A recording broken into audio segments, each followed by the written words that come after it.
જમ્મુ કાશ્મીરના પહેલગામમાં 22 એપ્રિલ 2025ના રોજ બપોરે લગભગ 3 વાગે થયેલા ઘાતક આતંકવાદી હુમલામાં 27 નિર્દોષ લોકોના મૃત્યુ થયા, જેમાં ગુજરાતના 3 નાગરિકોનો સમાવેશ થાય છે.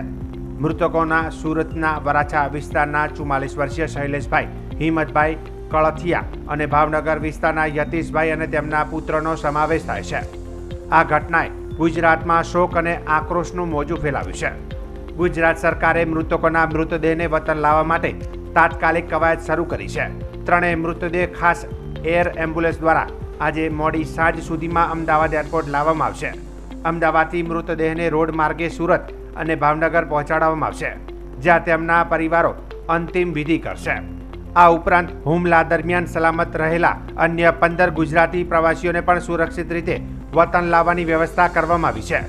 આ પ્રવાસીઓને કાશ્મીરથી ફ્લાઇટ મારફતે મુંબઈ લાવવામાં આવ્યા છે અને ત્યાંથી ખાસ એસી મિની બસ દ્વારા રોડ માર્ગે અમદાવાદ લાવવામાં આવશે. ગુજરાત પોલીસ અને વહીવટીતંત્ર આ પ્રવાસીઓની સુરક્ષા અને સુખાકારીની ખાતરી કરવા માટે સતત સંપર્કમાં છે.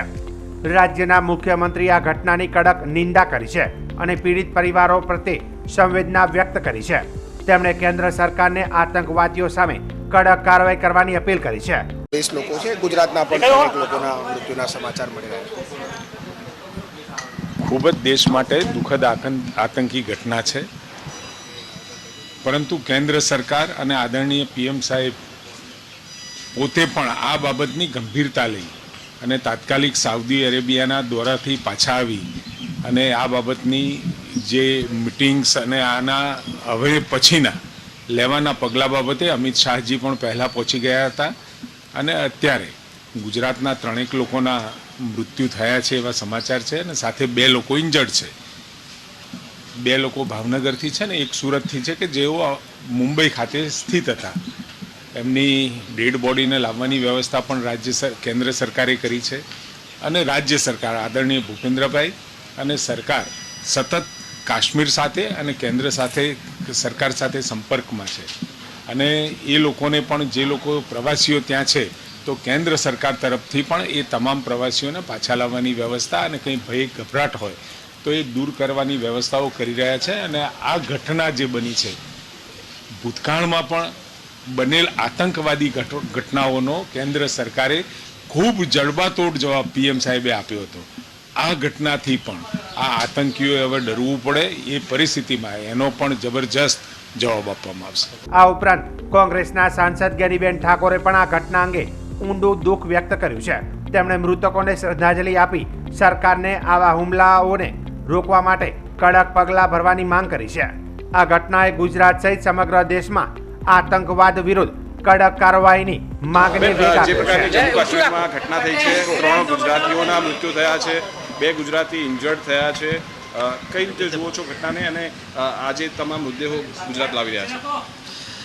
જમ્મુ કાશ્મીરના પહેલગામમાં આતંકી હુમલામાં 26 નિર્દોષ નાગરિકોની જે હત્યા કરવામાં આવી એમને હું શ્રદ્ધાંજલિ આપું છું. સમગ્ર દેશની સંવેદના અને સાથ સહકાર એ પરિવારની સાથે છે. ઘાયલો ઝડપી સાજા થઈ જાય એવી ભગવાનને આપણે પ્રાર્થના કરીએ. આતંકી હુમલા અનેક વાર થયા છે આ દેશના ઉપર, અલગ અલગ રાજ્યોમાં, અલગ અલગ એની સીમાઓ ઉપર. પણ આ વખતનો જે કંઈ હુમલો છે એ લશ્કર અને પેલા વચ્ચે નહીં પણ એક નિર્દોષ નાગરિકો ઉપર જ્યારે આ હુમલો કર્યો છે ત્યારે નાગરિકોની સાથે આ દેશના સ્વાભિમાન ઉપર આ હુમલો ગણી શકાય. સરકાર એની સામે કડકમાં કડક કાર્યવાહી કરે અને હું તો એવી અપેક્ષા રાખું કે જે રીતે ઇન્દિરાજીએ એક કડક નિર્ણય લઈને પાકિસ્તાનને પાઠ ભણાવ્યો હતો એવો ને એવો પાઠ ભણાવે આ સરકાર. અને વિપક્ષ હોય કે તમામ જ્યારે દેશની વાત હોય ત્યારે સમગ્ર દેશના નાગરિકો હોય, આમ જનતા હોય, જે કંઈ દેશના તમામ પાંખના જે વડાઓ હોય એમની સાથે દેશના તમામ લોકો છે અને આવી કડક કાર્યવાહી હું માનું ત્યાં સુધી કરવી જોઈએ. અને સરકારે આ તમામ મૃતકોને જે પરિવારજનો છે એમને રાજ્ય સરકાર હોય કે કેન્દ્ર સરકાર હોય એ 10-10 લાખ વળતર આપી અને આ પરિવારોને મદદ કરે. આ એક મેં કહ્યું એ પ્રમાણે આ દેશના સ્વાભિમાન ઉપર જ્યારે આ હુમલો હોય ત્યારે એને કડક હાથે જ્યાં સુધી પગલાં લેવામાં નહીં આવે ત્યાં સુધી કંઈક ને કંઈક રીતે અને એક એ પ્રમાણે આજ સુધી તો કદાચ દેશના આર્મી કે લોકો ઉપર જ્યારે હુમલો થતો ત્યારે કોઈ ધર્મ કે કોઈના નામ પૂછવામાં નહોતા આવતા, પણ આ વખતે જ્યારે એવી વાત જાણવા મળી હોય કે કયા ધર્મના છે એ પ્રમાણે જ્યારે એના ઉપર હુમલો થતો હોય ત્યાં સુધી એ લોકોની માનસિકતા હોય તો એમની માનસિકતા ઠેકાણે લાવવા માટે સરકારે યોગ્ય કાર્યવાહી કરી અને આવનાર ભવિષ્યમાં આ પ્રકારની બદીઓ એ ભારત દેશ ઉપર કે આપણા દેશના નાગરિકો ઉપર કોઈ ના કરે એવું સરકારે કરવું જોઈએ.